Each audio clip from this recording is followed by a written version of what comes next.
I'm Dwayne of Revelation Cable Company, and this is episode 1 of the Beer and Gear Show. You know, we thought, what's more fun than talking about gear? Well, drinking beer and talking about gear, of course. Our first guest is Ben Verellen of Verellen Amplifiers and the band Helms Alee. He brought his friend Donovan Stewart, a brewmaster from E9 Brewing Co, who joined the conversation and brought us some beers to try. We had the pleasure of filming at Seattle's Bar House, which is owned by Ben and sits above his shop. Here's episode 1. Sit down, have a beer, and enjoy the show. Welcome, guys. Thanks. Thank you. Why don't you tell me about the company you work for? It's Tacoma's first craft brewery. Started in 1995. It's just opened up a new brewing facility and tap room. Kind of specialized in Belgian style barrel-aged saisons and fruited sours. And we also do a lot of hoppy beers, being in the Northwest. Very close to Yakima, the source of many of the hops that go into beer around the world. Great. Well, why don't we try one of those beers? Sure. Beers? So, Yeah, coffee, schmoffy. this first beer is a collaboration we did with another local brewer called O'Leary's Milk Stout. Dan O'Leary had a small brewery in a town right next to Tacoma, and he specialized in darker beers. We also have infused a special blend of Guatemalan and Sumatran coffee in it. So it's a coffee milk stout. Oh my goodness. Brewed with lactose in it to give it extra mouthfeel. So I thought this would be a great beer to start with because it's definitely coffee forward. Starting our day, that's all. Cheers. Cheers. 7%. Whoa.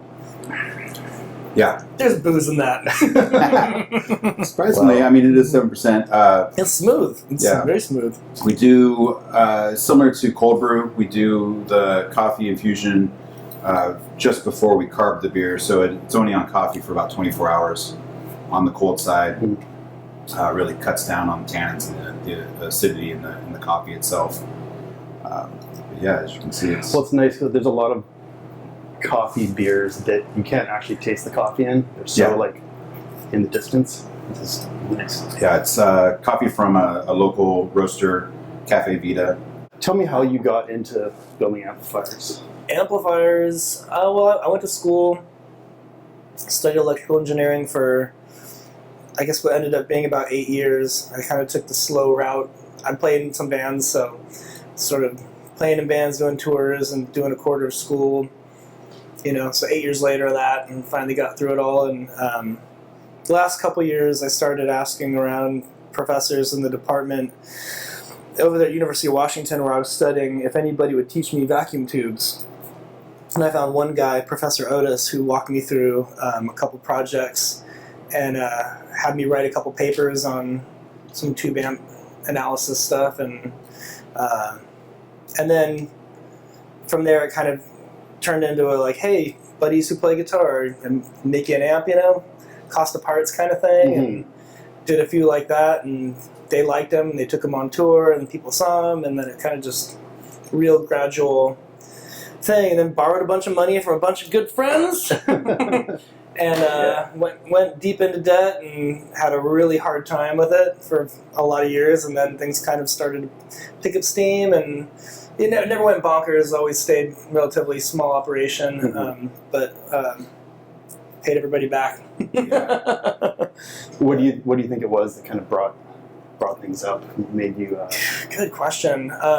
It is a really tricky business for my brain to understand what makes it work or not work. I mean, when we started, we were sticking amps into stores on consignment, and they were going really quick.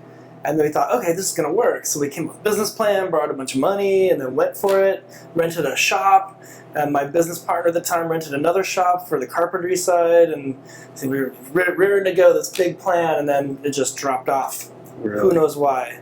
I mean, it was the 2008 recession, was part of it maybe. And as things started to get better, I think it's just enough, this, you know, just natural, just people playing and more people seeing them. And then it kind of reached a sort of a plateau. And then I think amps kind of caught up with pedals in terms of the information being better and better about how to build this stuff. And so the parts became easier to come across. The information about how to build and understand these things became better and better. And instead of wading through a lot of bad misinformation on the internet, it kind of got good. And so in the last few years, you're starting to see a lot more people starting custom amp companies or small amp companies. So it's gotten a lot crowded field, I'd say, nowadays. Right. And what made you decide to go the wood route rather than Tolex? The guy that I started the business with, Carpenter, that helped me start it, I think he kind of took the reins of that. And also, we were looking around at other people doing similar stuff. The Emperor Cabinets guys were doing really cool stuff with exposed wood that was inspiring to us and was kind of like, you don't have to make it look like a Marshall. Maybe it doesn't trigger the same nostalgias. A lot of the amp companies out there are kind of after this, like, what did Jimmy play? Which Jimmy? Doesn't matter. What did Jimmy play? Like that. And it's like, it just definitely didn't appeal to that. But we kind of like that. It's like kind of okay if it doesn't make you think of, nostalgic rock and roll stuff. That's okay. The idea is for it to be its own thing. Yeah. And so that was kind of a way to distinguish from all the certain aesthetic of it that was unique that you could really play with too. With the different faceplates and the different stains instead of. Tolex you usually see 3 or 4 different colors of it. So. Yeah.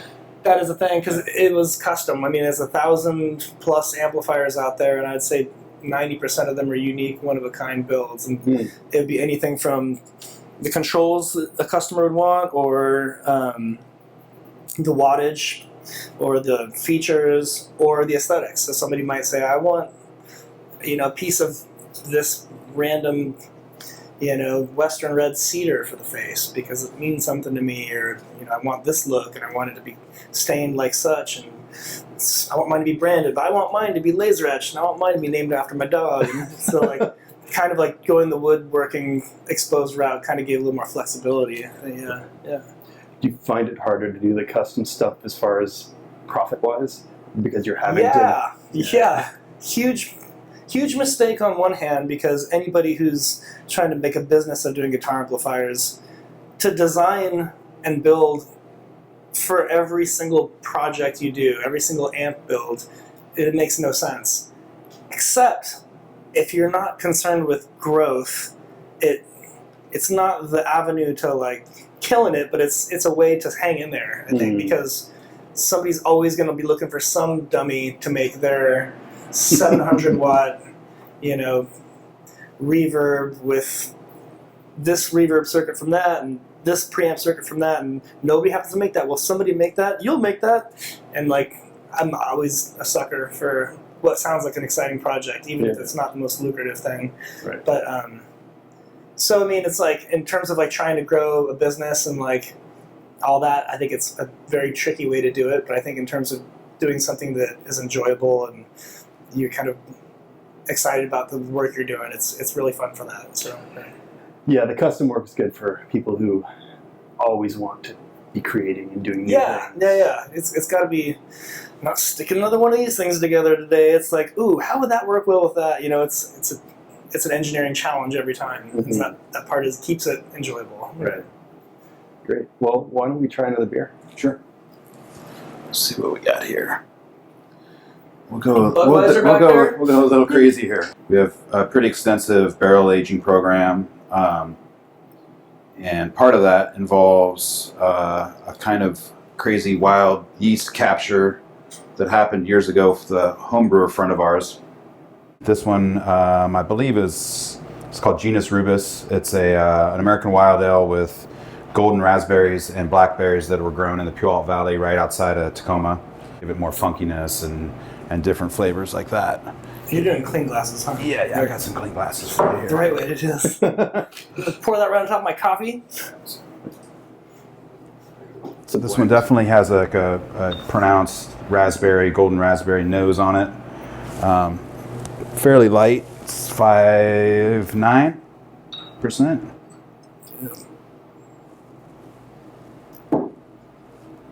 Cheers. Yeah.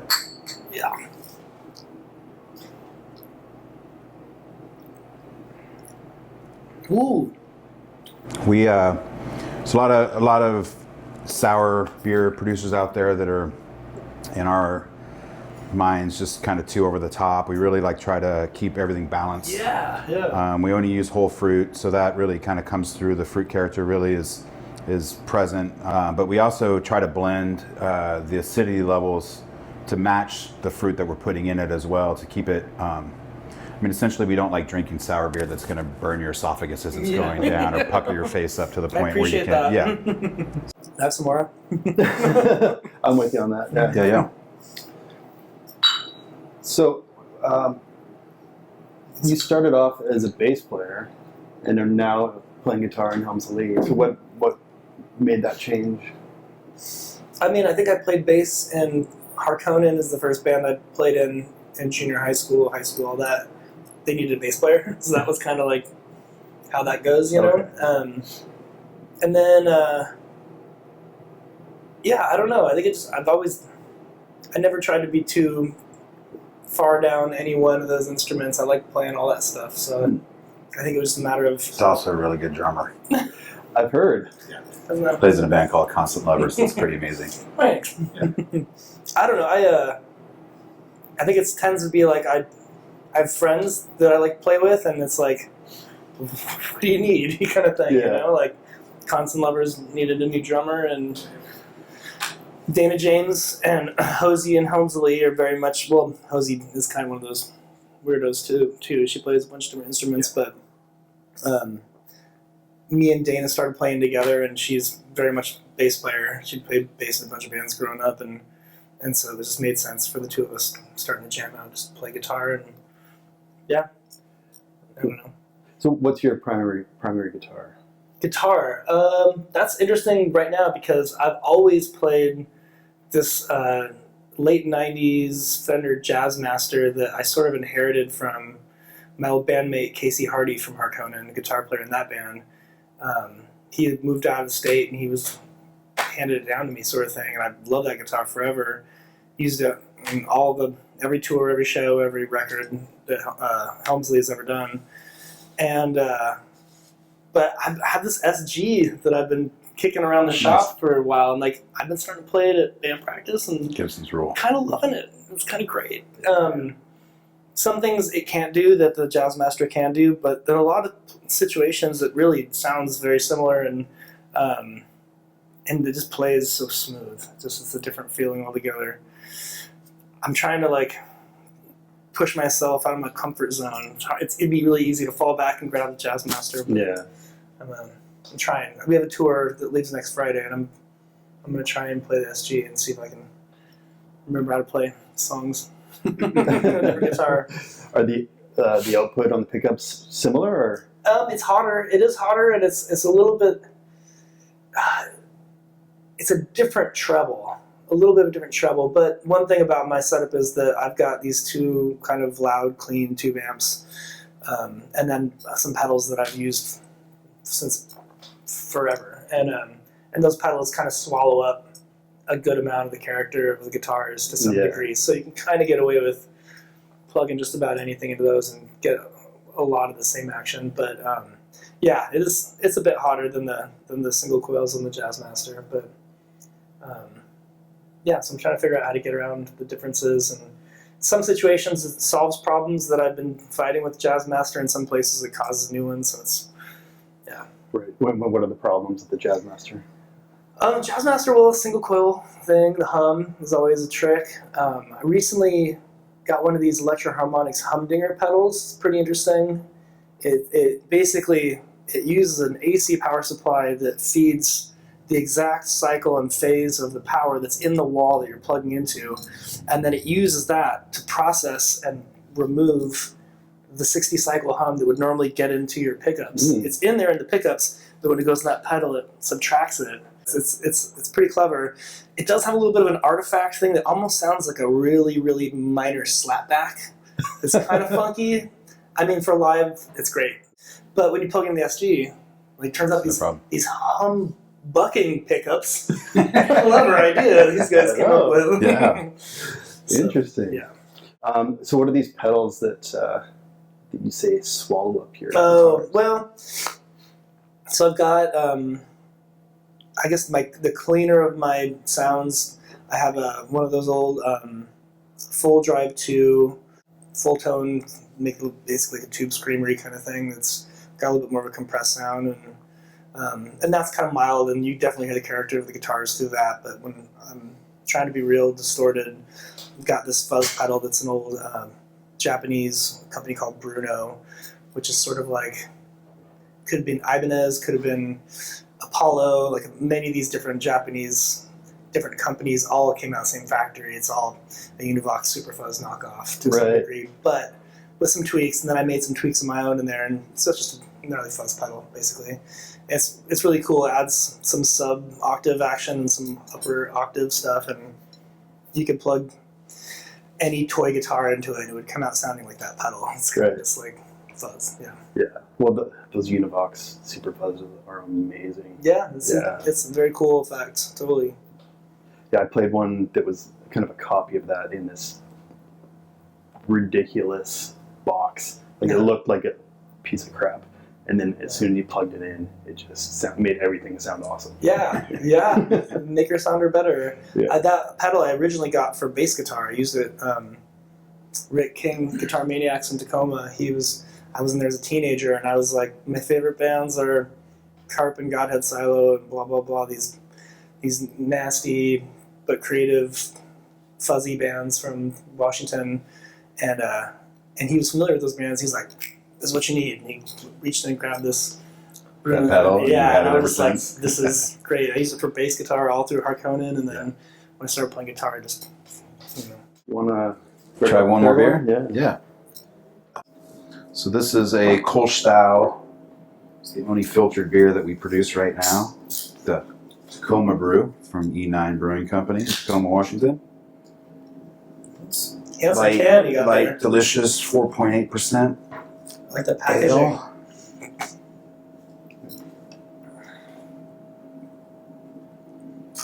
Classic kind of Kölsch style ale, which is an ale, but very similar to a lager, where you're fermenting it at much colder temperatures than you normally would, as opposed to an IPA or a pale or something like that. That's what makes the Kölsch a Kölsch. Well, it's a style of yeast too, but which performs at the lower temperatures like that. So, yeah, it's just a really good crushable beer. It's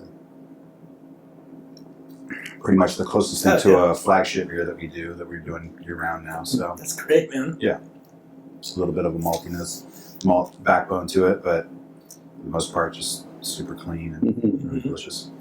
Great for the summer. Yeah, you can get real drunk drinking these. So, with your amps, did you base it on any kind of style of amplifier, or a combination of different things, or?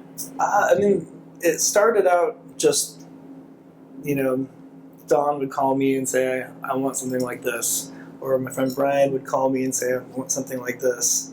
And they're all different. And so I'd hunt down the information, figure out what people wanted, and then figure out what parts I can get off the shelf as a one-off, and figure out how to kind of put it together.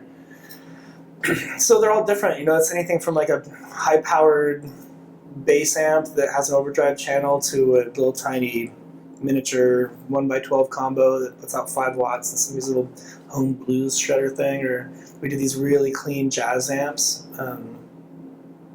So it's all over the map. I'd say if there's any synergetic thing amongst all the designs, that always try to make it the shortest path from input to the speaker jack as possible. Just keep everything simple, keep everything accessible and serviceable, and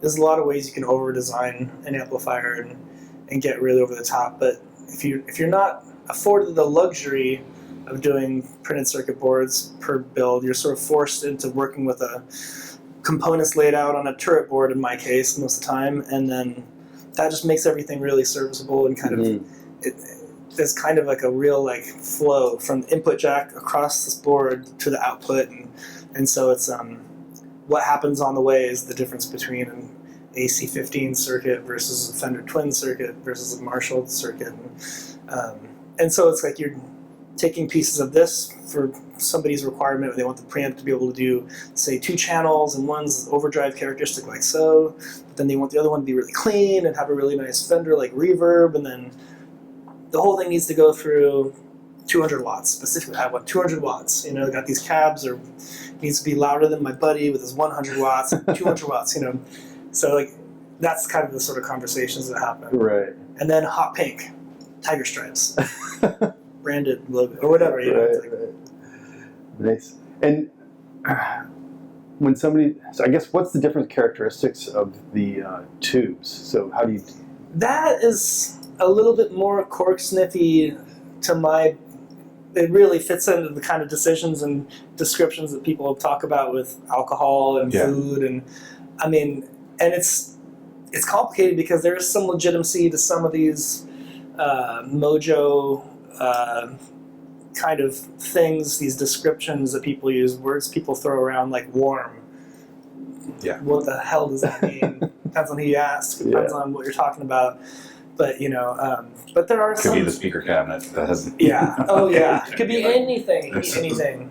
And the difference between tubes, I would say, it's my main thing with tubes is reliability. Because they don't make them like they used to. So if you find somebody who's making good tubes, like somebody might be making a great 6L6 right now, and so is making a better EL34, but their 6L6 isn't quite so great, blah, blah, blah. And, but if you get out a dozen different 6L6s, if somebody could tell me that they could really hear the difference between all, like a gold lion, gold pinned, you know, versus like something that's kind of more fundamental, just off the shelf, basic price, like a JJ, something that's a little more affordable, blah, blah, blah. It's nah. Yeah, you need to do those blind tests. Yeah, totally. And I mean, the thing that's going to make the biggest difference is going to be your speaker. Always. The speaker makes the biggest difference. And then beyond that, I mean, you know, people talk about resistors and capacitors. There are some little things in specific places in a circuit where you can make differences with those kind of component choices, tubes and all that. You know, maybe like the first tube that your signal hits in an amp is going to be the most susceptible to noise, because whatever noise that thing amplifies is going to be therefore amplified throughout the rest of the amp on its way to the speaker. So that's a critical place you would want to find the quietest tube. But maybe later on in the circuit, you want a tube that has a different gain characteristic or something. So there's something to it, but it's right. Tread carefully, I'd say. But, yeah. So what I've heard that one of the most important components is the output transformer. Yeah. Yep. Absolutely. Yes. Much like a speaker, it's a reactive component. So it's it's coils of wire and two different boxes with the same coil counts, and they deliver the same impedance reflected from the speaker to the tubes. So the tubes are saying the same thing, but they're going to sound real different, and it just depends on the geometry of how the coils are wound and the materials used within, and so there's all these trade-offs. You can go super big in order to get a large frequency response, but now the thing weighs a ton. But then if you want to go lighter, now it's smaller, and maybe it gets a little more compressed and squashed, which is for a hi-fi thing very bad, or a bass amp very bad, but for a guitar amp that you want to sponge up and get, now that's part of the magic. And so it's kind of like, I would say output transformers are a big one, because your signal goes through it.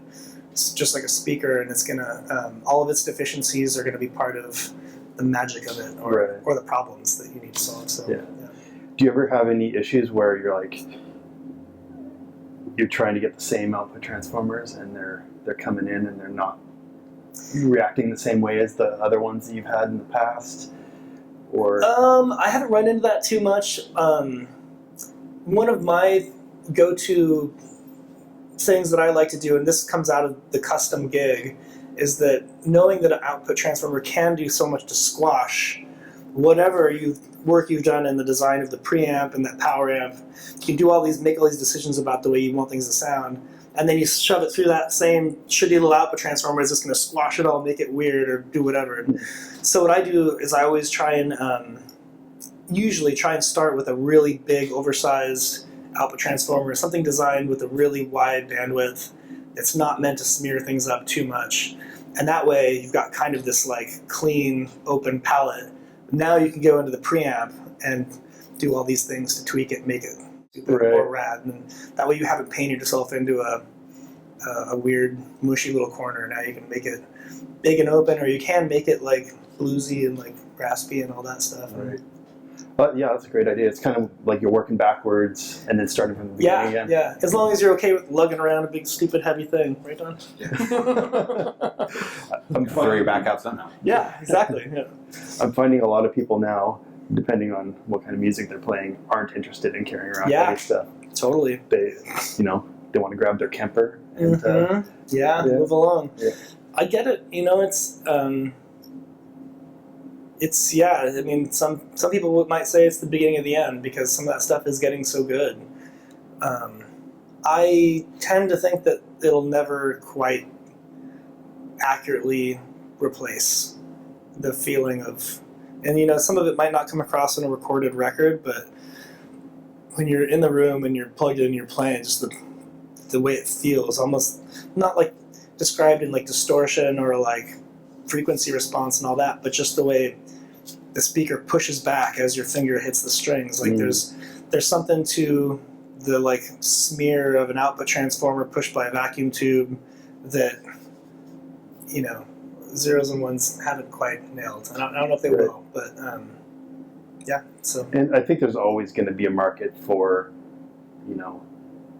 old school style nostalgia. Like, I mean, records have come back. Oh yeah, and people like noise. Yeah. Totally. Well, it turns out a lot of that noise and a lot of those like deficiencies are, and I don't know if it's purely for a nostalgic reason or if it's actually the harmonic content of these discrepancies, these failures that are part of what sounds pleasing to the ear. The reason people like tubes, they add the same kind of harmonics that can be heard as musical, like a signal goes through a tube and comes out the other end the same, but with a harmonic that is musically fits into the note that you played to begin with. Like that's music. It's like a it's a problem. It's something engineers back in the day worked their asses off to get that stuff out.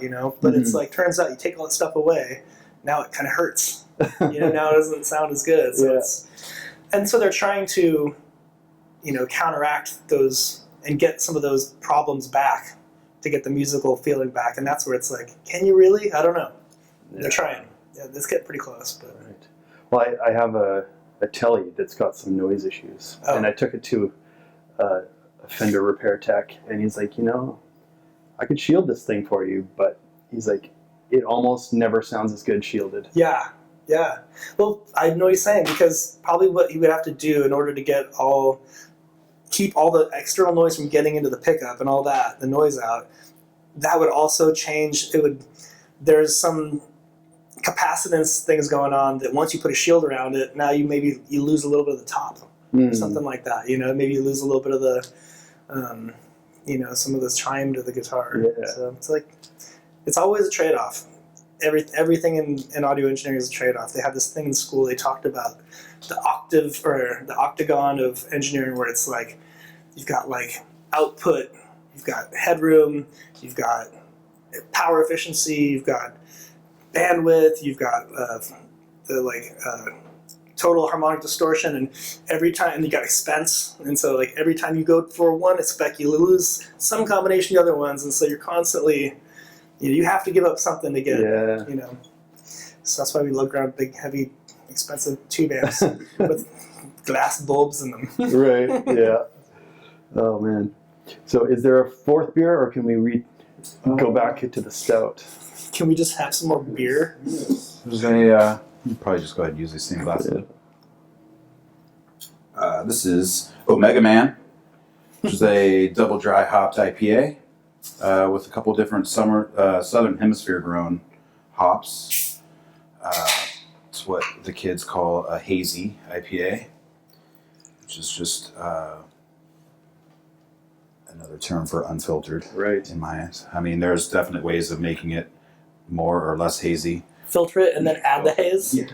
Well, there's some ridiculous people that'll go so far as to put like flour and other kind of adjuncts in it, and lactose and all kinds of things. But cheers.